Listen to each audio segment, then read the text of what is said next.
We've got to stop looking or portraying the trades as kind of the second best, right? Forever, you had to go do that college thing. You had to go do that military thing. Well, it's not for everybody. You know, I had a painter who I wanted to make a Tech 1. And he said, no, I like painting. I like being a painter. And I said, okay, I support that. What do you need to be the best painter you want to be? And I think we need to recognize that, right? Just because we see something that would support us or our business line might not be where that person wants to be. Customer service. We don't do a good job with teaching or with promoting customer service.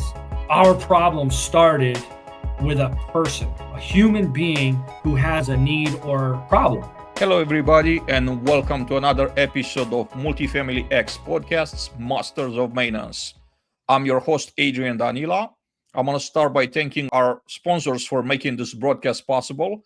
They are Kairos and AppWork. Please check them out if you're in need of leak prevention solutions or if you're in need of maintenance management solutions. They have great products out there, and we thank them for the support. With that being said, going to our special guest today, Chris VanDruff. Welcome to the show, Chris. Thank you, Adrian. Thanks for having me. Chris is the Vice President of Facilities Services with Maxwell Group. So, Chris, I want to start by asking you to share with us your journey in real estate and facilities maintenance. Yeah, for sure.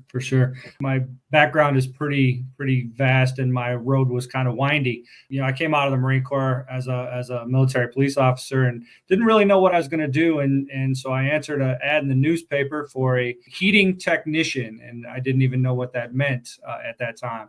But it was a entry-level role, and I needed to make money to put food on the table. So went into doing residential heating and installations in New Hampshire. And from there, I kind of rolled into a plumbers and steam fitters local, was a journeyman fitter out of Ithaca, New York. And then got my education and training in HVAC and refrigeration. Followed that trajectory. That led me to Cornell University, where I was an HVAC and refrigeration tech for many years. Long time it feels like. Also did a stint of about 3 years in automated controls, building management and automated controls at Cornell. And while I was there, I was blessed to get my education. And at one point I decided to put the tools away. I didn't want to beat myself up anymore. And I was on a rooftop at 2:00 in the morning in the middle of January, working on a rack system. And I thought, I don't want to do this anymore. And so put the tools away and went into facilities maintenance and facilities management. I was blessed. The opportunity arose for a role that wasn't even created as an assistant facility manager at Cornell in the student and academic housing world. And I answered what was actually a posted ad internal. And I talked to a friend that was the director and he gave me the shot, right? He gave me the nod. I've got the leadership background and the skill set, I guess. And he saw something in me and gave I like to tell people he gave a pair of dirty boots an opportunity. And so started out as an assistant facility manager, backing up three facility managers in 3 different areas. So I had freshman housing, I had upper class housing, and then I had the what we call the graduate student, the folks with apartments and their families and those places. So I backed all those guys up, and that led quickly into a full-time facility management role when the student and academic or student and graduate housing guy left. Jumped into that, and it's been an upward spiral, I guess, ever since. Here I am. I left Cornell a few years back, went into healthcare. So I've got a healthcare background as well. I'm a paramedic by licensure. I've worked in a trauma center. So I said, well, let's do this thing in healthcare, and ran a hospital for a little bit. Got recruited to come back to academia in North Carolina. So I left upstate New York, came to Charlotte, and ran operations at Queen's University. where I had grounds, housekeeping, and maintenance there, and all things, both academia buildings and housing buildings. And then got this opportunity to come to Maxwell Group Senior Living Communities, where I support 15 properties in 6 states as the Vice President of Facility Services. That's a long way around, but I got there. Chris, amazing journey. For those that are looking up to someone like you, they want to become you one day. They want to be like Chris. What are the best pieces of advice that you could share with them that help you get where you are today?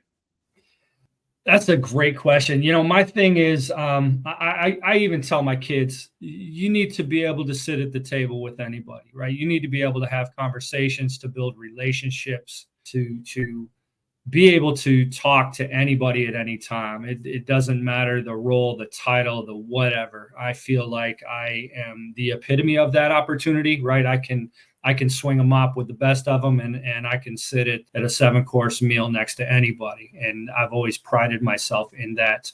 Don't limit yourself, right? I thought that, I was a fitter, I was a plumber, and I was going to set toilets and fixtures for the rest of my life. And I tell people nowadays, don't tell anybody that I'm a plumber, because I really don't want to set toilets anymore. I will, but I don't want to.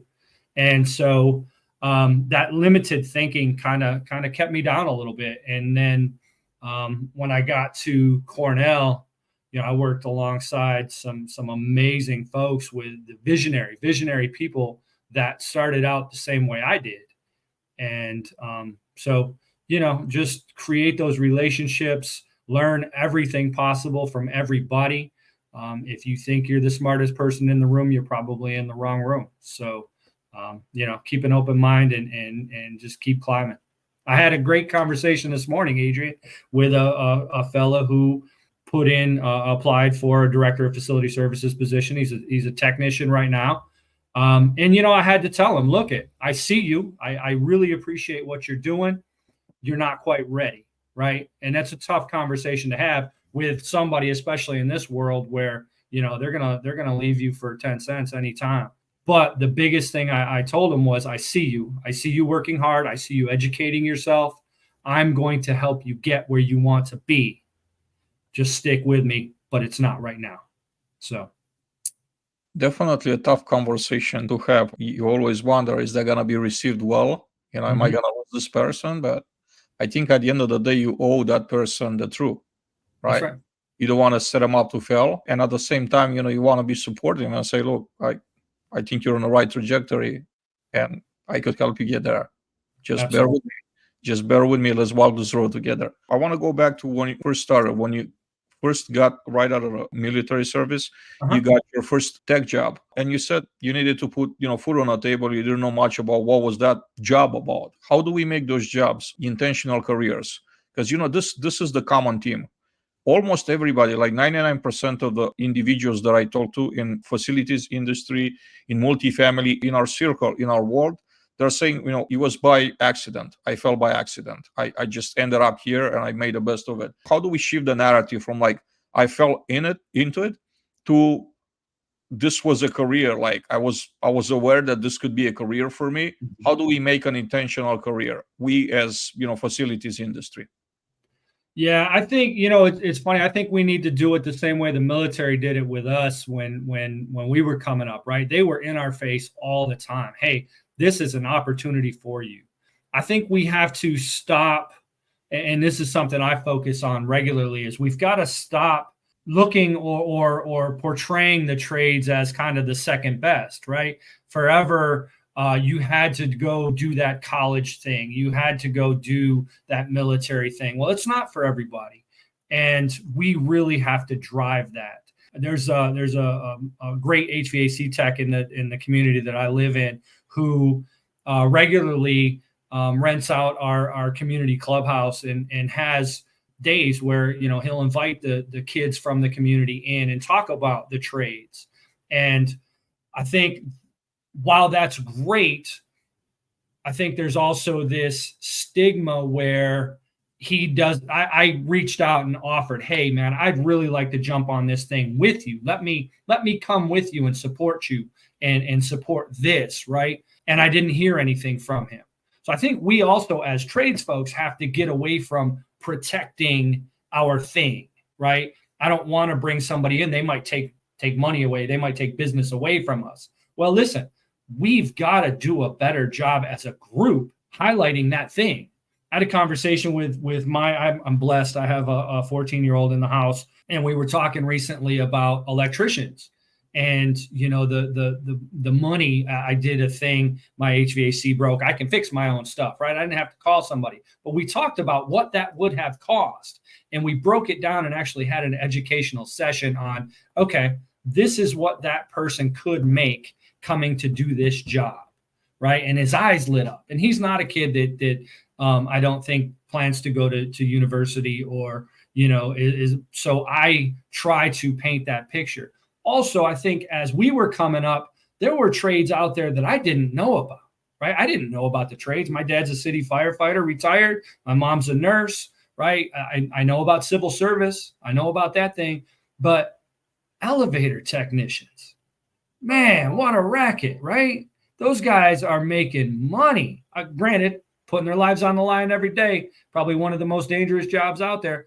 But I didn't know that was even a thing. Crane operators.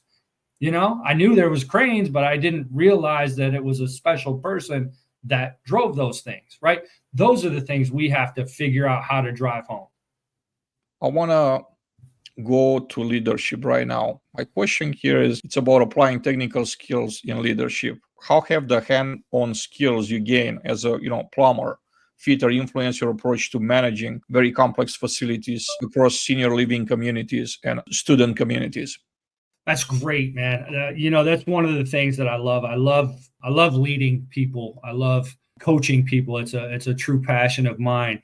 And I feel like with my skill set and my knowledge, our skill set and knowledge as facilities leaders, right? Many of us came from the trenches.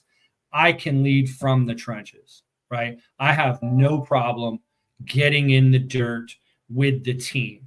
And I think anytime you can do that, anytime you can get side by side with, the folks you're trying to lead or you want to lead, you gain respect, you gain trust. And trust and respect in this business is the largest thing you can have. If you've got a team that trusts you and respects you, you've got a team. And I think, like I said, by getting in the trenches with them, I think I gained that. And I think that is one of the true tools that we use as leaders is the ability to get next to them. We can talk about what I would do, or we can spit regulation all day, but until we can get in there and show them and train them side by side what we're talking about, we're just putting words out there. Chris, the entire facilities industry, whether it's senior living, multifamily, student housing, it's facing a tremendous staffing shortage, especially on a maintenance side, on a trade side, on a qualified worker side. What are some opportunities that you see for us to do better as an industry? How can we do better to attract qualified talent? And what are some things that, maybe you have going on at Maxwell that are actually helping overcome this pain? Yeah, I think that's a fantastic question, man. We're all fighting this war out here on labor, and I think our biggest focus and one of the biggest misses is really retention, right? It's keeping the people we have, recognizing ability in them, and trying to build them up. The recruitment piece, it's wild. Like I just said, everybody's looking for a dime in the hip, and they will leave you without question for a dime in the hip unless you can somehow make them feel more valued. And so that's what we do as Maxwell Group Senior Living Communities really has done a great job promoting retention, showing our people that we care, showing our people that we value what we have and that we want to keep them. We look at wage bands quarterly. We increase wage bands quarterly.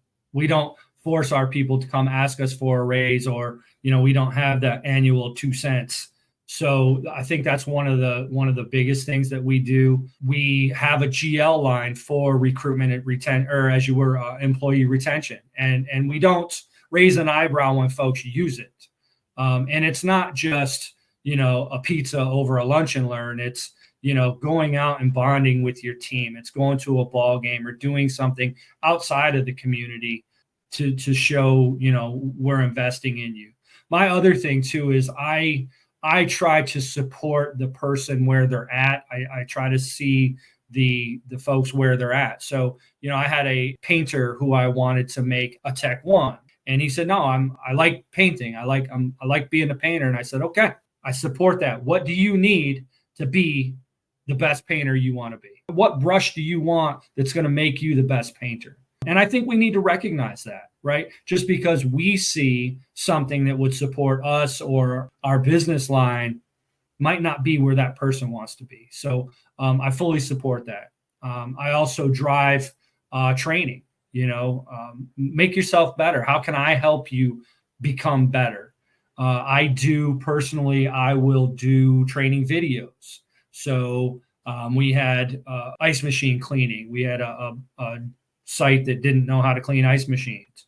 So I did a total training video on ice machines and put it on our SharePoint, and, try to invest in that way as well. The other thing I'll tell you too, Adrian, that we can do as facilities folks as really drive the PM program, right? I think preventative maintenance is huge. I think we lack in preventative maintenance. I think the people we support, right, from the executive level, they don't understand the importance of PM. So it's easy to push that to the wayside. Well, guess what? If we're doing our preventative maintenance, we're going to make our team members happy because they're not going to be in there every weekend battling a battle, putting out a fire, right? Because we're ahead of the game. We can plan mindfully. It also shows our members that we're reinvesting what you have given us, and we care about where you are and supporting where you are and making it safe and comfortable. So those are just a couple of the things that we really try to drive. We're also saving a ton of money by fixing things or maintaining them before they break. So that's right. I think that's a very important part of preventive maintenance. You spoke a little bit on training, right? About training, and you mentioned a particular instance where you created a video about how to clean an ice machine. I do want to ask you, if you were to be in charge for the entire industry, to write a program and to envision, what's your vision? And now a word from Dean Fungawing, founder and CEO, Kairos. Next is this fire protection, solution around kitchen fires, right? Again, we are not by any means saying that this is replacing your fire suppression system. This is replacing your building's fire protection systems, which are all regulated by, fire departments and local codes and all that, right? You still have to have all that. But I'm telling you, there's actually a step before any of those systems go off. And that is just knowing what the temperature in that kitchen above that stove is in real time. You knowing that is the difference between you stopping a fire in an apartment and not. If you knew that apartment was 100 degrees, Adrian, you could get to it with a fire extinguisher.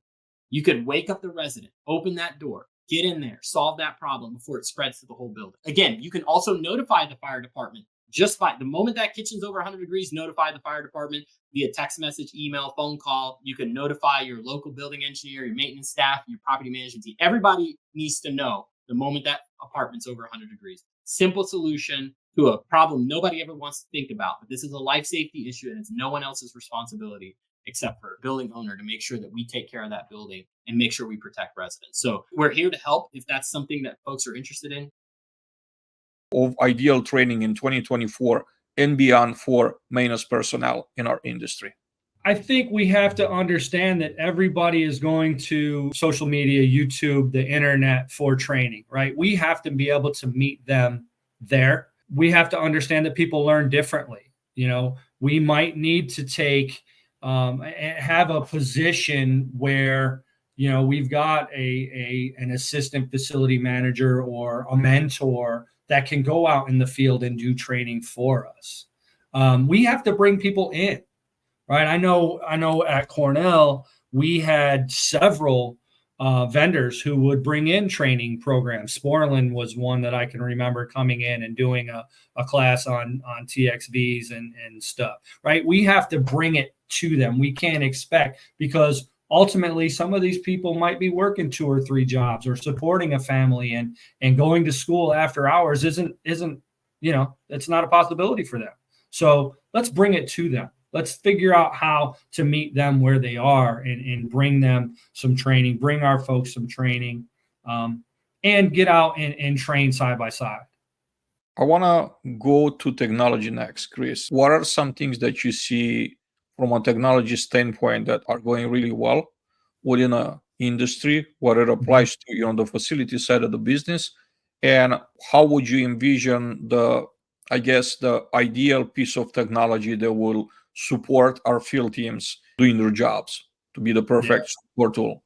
Technology is amazing, right? I've seen things from pneumatic, air over pneumatic, or pneumatic to electric, all the way to where we are now with DDC, and so I've watched technology evolve, and so I understand how amazing it is. I used to blow kids' minds when I told them I could turn their lights off in their dorm room from my computer. It was like, oh, that's crazy. I think AI is really going to advance us.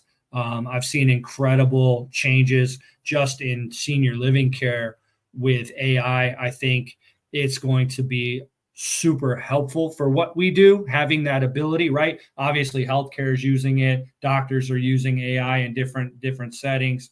I think we can embrace it. I don't think we need to be afraid of it. And the reason I say that is because, just like the healthcare industry, somebody's going to have to turn the wrench. The AI person can't turn the wrench, but they can get us a lot closer. They can free us up with the amount of time it takes to diagnose, or guide us in a direction that we might be missing. I think that's huge. That piece of technology is huge. When you're talking technology, talking tech, any of your smart buildings, the folks that are coming up now, the folks that are coming into my industry in senior living, they understand smart buildings, smart processes. They're going to be looking for it. And if you're not building smart at this point, we're really missing the boat. So, you've got, light timers and water regulation and stuff like that. So those are the things that I think are really going to help us in our industry. Great point. So I want to ask you, what's your take on centralized access control? I'm thinking right here, the friction that having to use a key to go open, a door, go back and forth to and from the office, using keys to actually unlock doors, versus like doing something like the hotels have been doing for decades, using a device, and nowadays that's your cell phone, to actually lock and unlock. And you could schedule access for your vendors, for your employees, for residents, for everyone. You could actually control that remotely. What's your take on automation and access control within the industry? Are there any benefits? Are you seeing any initiatives? Is your company having any initiatives of that nature? Yes, sir. So we do have access control, obviously, for multiple reasons. We have gated communities. We have, secure areas, because that's where our folks are living.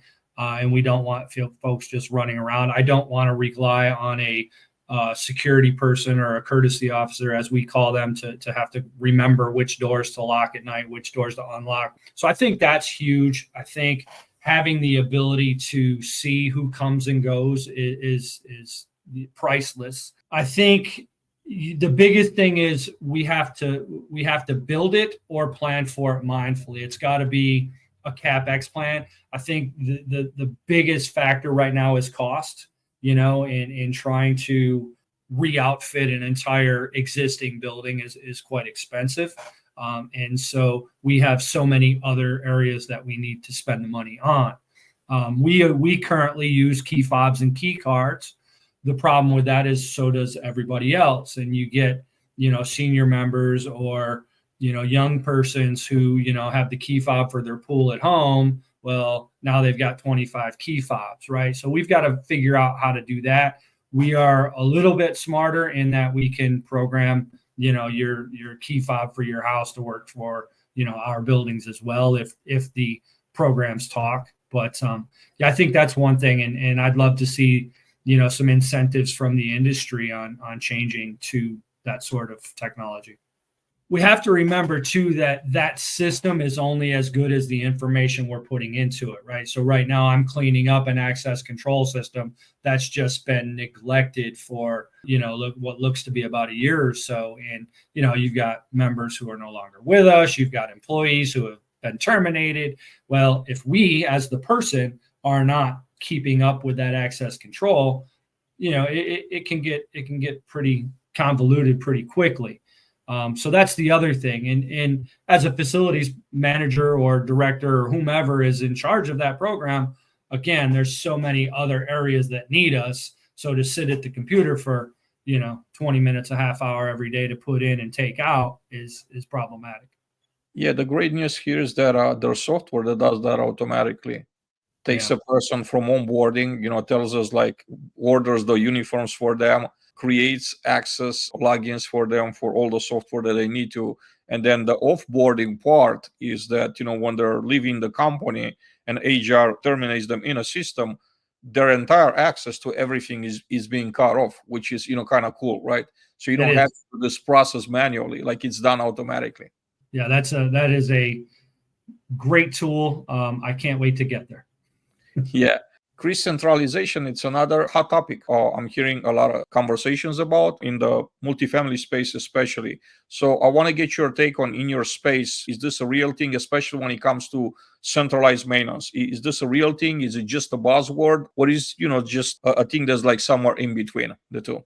I think it's a great thing. I've come from centralized maintenance to zone maintenance to, it changes all the time, right? So I think it's not a bad thing. I think it needs to be managed appropriately. I think it gives our trades folks a better opportunity to learn different areas and to see different things.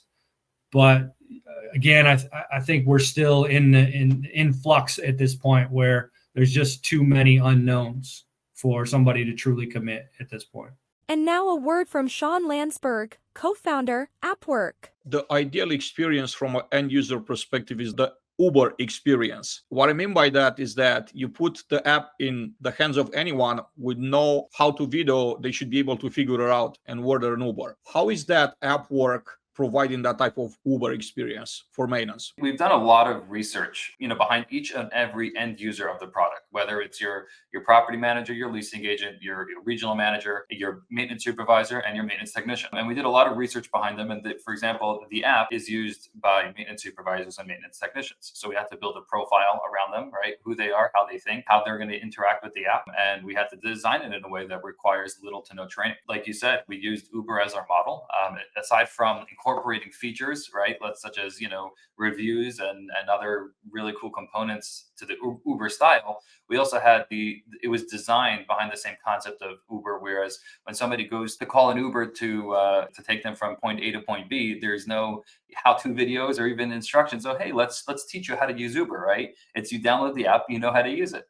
So that was the same thing for us. We use that from a design perspective. We need this to be as simple as it is to call an Uber. For a young person that's right out of school, whether it's high school or college, and they entertain the idea of entering multifamily facilities or assisted living facilities, maintenance in general, what are some pieces of advice that you have for them? Learn as much as you can. Look at all aspects. There's so many different areas and different opportunities. You've got hotel maintenance, you've got multifamily maintenance, you've got healthcare maintenance.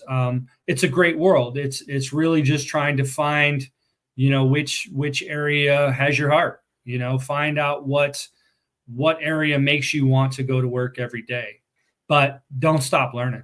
Make as many relationships as you can and learn as much as possible and become the best maintenance person you can be. I think the times of being the maintenance person who is the only one who knows, this particular area is over. I think we have to embrace the team aspect of it and understand that, your job is not in jeopardy because we hired somebody else, right? We're adding to your team. We're adding to your value.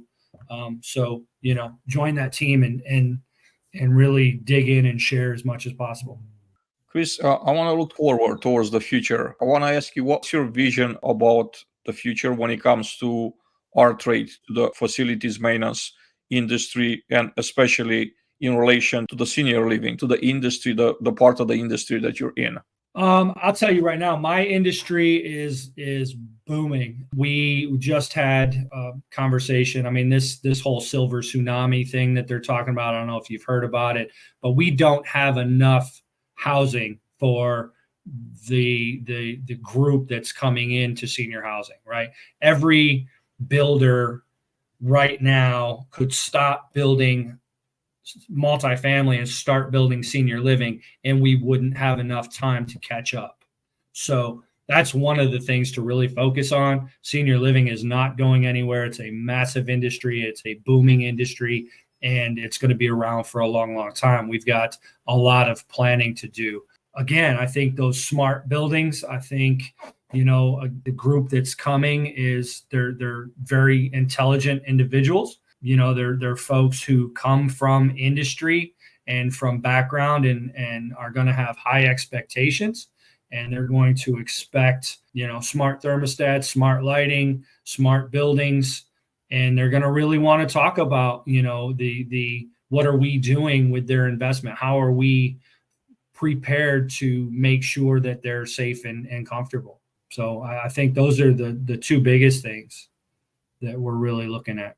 Who were the people that made the most positive impact in your life and in your career? And if it's one person that, it's top of mind in both, tell us about that person.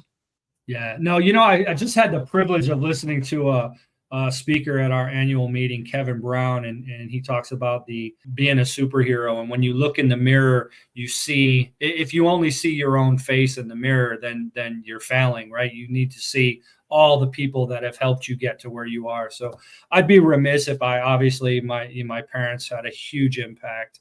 They worked their tails off for forever and ever, and they taught me my work ethic. Then I go into my military background and my military career and some of the greats that I worked for. I remember a young corporal at the time ended up becoming a first sergeant, getting killed in Iraq. But we worked in the jail together, in the prison together. And he would always tell me, it's a fine line between us and them. And if you come to work with a chip on your shoulder, you're going to have a hard time, right? Treat them as humans, treat everybody as human beings, and be kind. So, Luke Mercadani was that voice that always stays right here. Treat everybody with kindness until you don't, until they prove they're not worthy. I get to Cornell and obviously working side by side with the father of BACnet, Michael Newman. If you don't know BACnet is basically the talking force behind every building automation system we have right now. I mean, that's where it began. And he was a visionary that told me that we're not stuck twisting wires together, doing shielded twisted pairs all day and getting calluses on your fingertips, right? You can learn to you can learn the logic and do the programming. So he had great impact. And then, my mentor, Chad Loomis, who's an electrical engineer, he's the one that gave me the shot in facilities, right? He's the one who, allowed me to come off the rooftops and out of the trenches and really give me that opportunity. So he's the one that taught me it's rarely no, it's how, right? Rarely no. Not never no, but it's rarely no, but how? How can we get to where you want to be? How can we get this done for you? If you start right out with no, you're going to have hard conversations and it's not going to go well for you. So let's talk about how we can get where you want to get. So those are just some people that really, they stay right here. Chris, the transition from being a hands-on professional, someone that actually uses tools to address people problems, maintenance problems, you mentioned, being a plumber, install toilets, fix water leaks, you name it, from there to like being someone that manages people, there's a significant difference. For the most part, in my personal experience, I haven't seen our industry doing an amazing job in like transitioning people from hands-on working to becoming managers. What are some things that you have to share with me and with the audience right here that will help someone in a position that there's great at their trade, they want to become a manager of people, they want to move up the ladder? What are some things to help them outside of like a company structured environment? What are some things that you could teach them, like you could advise them to do to make that transition smoother, easier? That's a fantastic question, Adrian. It's I talk about this regularly. We take good people or good maintenance techs and we immediately promote them to the director. You're going to be the director.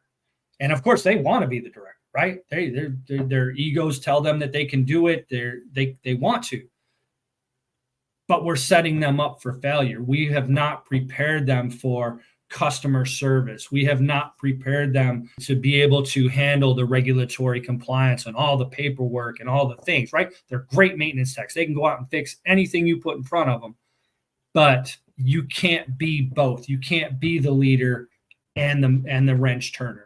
So the biggest thing is obviously the education. You've got to become, you've got to be able to look at things from a grander picture, not just the problem that's in front of you, but what are the future problems? How can we avoid the future problems? Yes, we can fix it the way it stands, but can we fix it better? Think about that. Think about, how to make something better. Customer service. We don't do a good job with teaching or with promoting customer service. You got to take some classes and get some background in being a customer servant, right? We have to have a servant heart to do what we do, but you also need to understand that our problem started with a person, a human being who has a need or problem. And so we need to address that human aspect of it before we jump right into, how to fix their problem. So you need to be well-versed in that. Aside from that, it goes back to that kindness and the understanding that, everybody needs to be treated as a human being and with kindness. And if you can't do that, then you might better just stay out there fixing things, but even out there fixing things, you still have to have all of those. But once you get those, you can become a great leader. Chris, one of the things that I'm thinking about quite a bit is that what's being left behind when it's all said and done, legacy. So when it's all said and done for you, how would you like to be remembered? What would you like your legacy to look like? That's good. That's good, man. I hope that somebody will talk about me the way I talk about those people that are in my mirror. I hope every day that I can make somebody's day a little better. I leave the house thinking, how am I going to make somebody's day a little better today? I know that I can't do that without a fantastic team. So I truly support the team aspect. And I hope that when they talk about me, they talk about, that cat really, he understood where we were coming from and cared about. If there's nothing else, then I hope that's what they think about me. Yeah, he had it together. He knew how to fix things, but he cared about us. He truly gave care, really wanted us to be the best. Chris, what are some final thoughts that you have for the audience? Some things that you wish you would have said during the conversation you didn't have the opportunity to. I don't want to gloss over the preventative maintenance. I want to talk about our preventative maintenance program. I think that's huge. I think, we talk about preventative maintenance and we assign preventative maintenance. I think we need to make sure that our technicians know what preventative maintenance is supposed to be, right? I think if we just send them out there to PM a condensing unit and they walk out and they put their hand over the top and it's blowing hot air and they feel the lines and it's cold and, that's not preventative maintenance. That's a visual inspection. So I think we need to do a great job at making sure our technicians and our folks, whether it be housekeepers, landscapers, I think we need to do a much better job in promoting that and making sure they understand our expectations, make sure they're written down, they're understood, and they're portrayed well.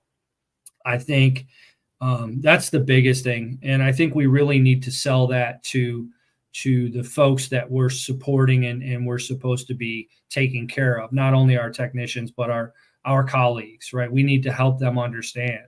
I talk about Maxwell Group has a fantastic, probably one of the best PTO structures I've ever seen, but it doesn't do any good if we can't use it, right? If we're constantly being pulled back to the communities, back to the job, we can't leave the job because we're constantly fighting fires. Well, that's why that's the best way to promote our preventative maintenance program.